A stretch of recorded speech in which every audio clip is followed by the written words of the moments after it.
What's going on, moviegoers? If you're new to the channel, my name is Christian. Welcome to Zero Production. Kang is no more. Apparently, Marvel Studios is moving away from Kang Dynasty with Avengers 5. Now, this has been reported a couple months ago how, Avengers Kang Dynasty is now titled Avengers 5. But it seems like big trades are now coming out, and it's real. It's real, and they're moving away from Kang because of the outcome of Ant-Man and the Wasp Quantumania. It makes all the sense in the world. Look, there is a small fandom within the MCU who loves and appreciates Kang in Loki Season 1 and Loki Season 2.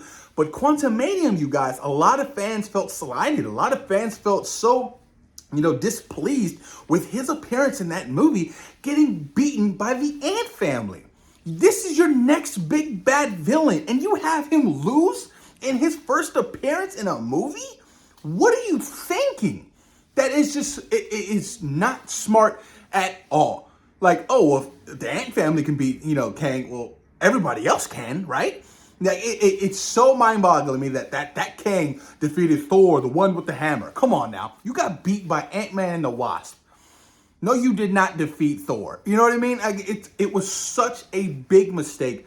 I don't know how much that has to play with Peyton Reed being the director, but if I was the director, or if I was Jeff Loveness, the writer, I'd be like, we are not killing Kang. We are going to kill Ant-Man in this movie. I'm sorry. This is your next big bad villain. We have to put the pressure on the Avengers, letting them know that somebody out there killed an Avengers in the main MCU timeline. Can you imagine at the end of Ant-Man and the Wasp Quantumania, Janet escapes, everybody, but, Ant-Man himself dies. They get back, right, out of the quantum realm, and then they let everybody know Ant-Man's died. That would be on a whole nother level. I'm telling you guys, that would have ended the movie on so many more positive notes other than Kang getting beat by the Ant family. So this makes all the sense in the world. And then you throw in, the whole Jonathan Majors situation, him being fired by Marvel and Disney. Apparently they said that this was before the firing, and I was like, but honestly, you throw it in there, and the Kang character, who I loved so much in Loki. Oh my God! I mean, Victor Timely, he who remains, such a very interesting character. Whenever he was on screen, he just demanded your attention, and I really loved Loki Season 1 and 2. But moving away from Kang, ultimately, I feel like it's the best idea because the fan base didn't buy into Kang being the next big bad villain. I'm sorry, that is the truth. So whoever they have lined up for the next big bad villain in Avengers 5, that is going to be interesting. The Beyonder, Doctor Doom, Galactus, I don't know. Ultron, bring back Ultron. That would be very interesting to me. I would love to see, Ultron return in some kind of way because I really loved Ultron in Avengers Age of Ultron. I love Avengers Age of Ultron. That movie gets so much hate. I don't know why. Go back and watch it. It's so much fun. You finally see, our team, the Avengers, working together and, being the sense of community, that the Avengers have. I really, really love and appreciate that film. But let me know what you guys think in the comments below about Avengers 5, moving away from the Kang storyline. That is interesting. But on some other notes, apparently Marvel Studios is still searching for the characters and actors who can carry the MCU after Downey and Chris Evans. Look, it was going to be Chadwick Boseman. Rest in peace. It was. He was next on the mantle. And it's unfortunate that, he passed away. He was such a phenomenal actor, such a wonderful human being, you know what I mean? The Black Panther franchise definitely took a hit not having Chadwick Boseman, but Ryan Coogler did his best with Wakanda Forever and, replacing him with Shuri. But who is going to be the face? They're struggling. I'm like, that's so true. Who do we have right now that can be the face of the MCU? Spider-Man? No. I'm sorry. That is a Sony character. You can't have Spider-Man be the face of the MCU when Sony owns the rights to this character. Marvel Studios doesn't own the rights to this character, and God forbid something happens and they pull him, and guess what? You no longer have your Tom Holland Spider-Man. You no longer have the face of the MCU. And I heard Brie Larson was going to be the face of the MCU way back in the day, like 2017, 2018. That didn't work out. She got a lot of backlash. A lot of people don't like Captain Marvel. So I'm like, who is there? You have the brand new cast of Marvel's First Family. That's a possibility. Or you can lean R-rated. Ryan Reynolds is Deadpool. That's a possibility as well. Deadpool 3, Deadpool Wolverine is going to make $1 billion at the box office. It is going to make $2 billion at the box office. So there is a slight possibility that that could happen.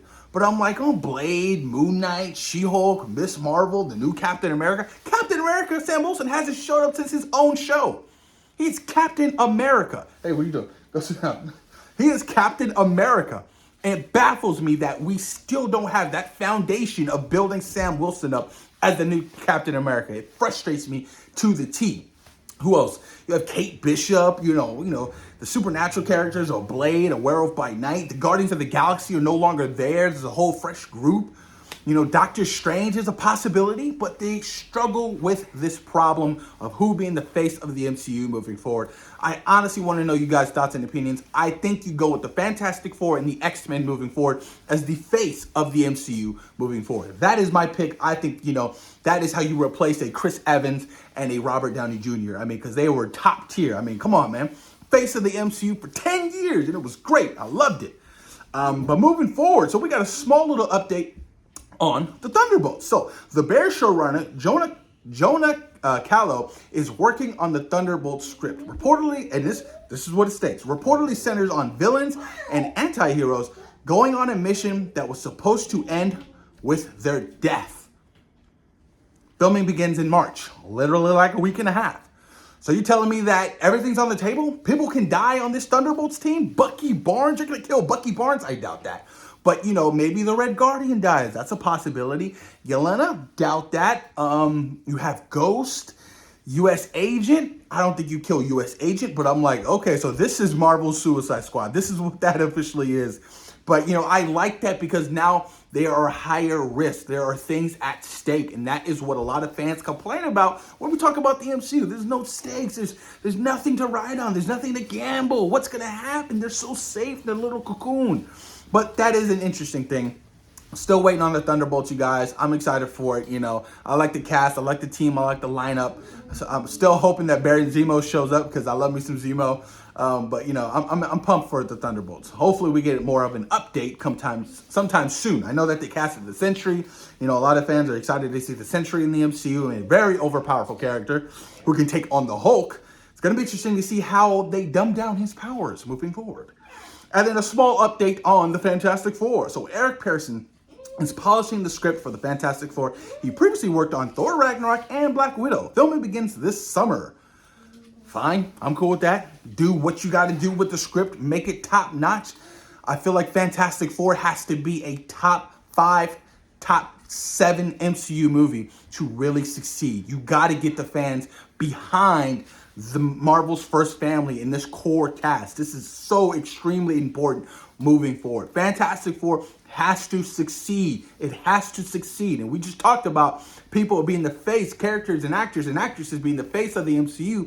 The Fantastic Four is one of those groups moving forward that can definitely be the face of the Marvel universe. And I'm fine with that, you guys. I'm okay with that. But put your comments down below. Let me know what you guys thought about today's small little updates, thoughts, and opinions. Thank you guys for taking time out of your day for watching C-Roll Productions. Peace.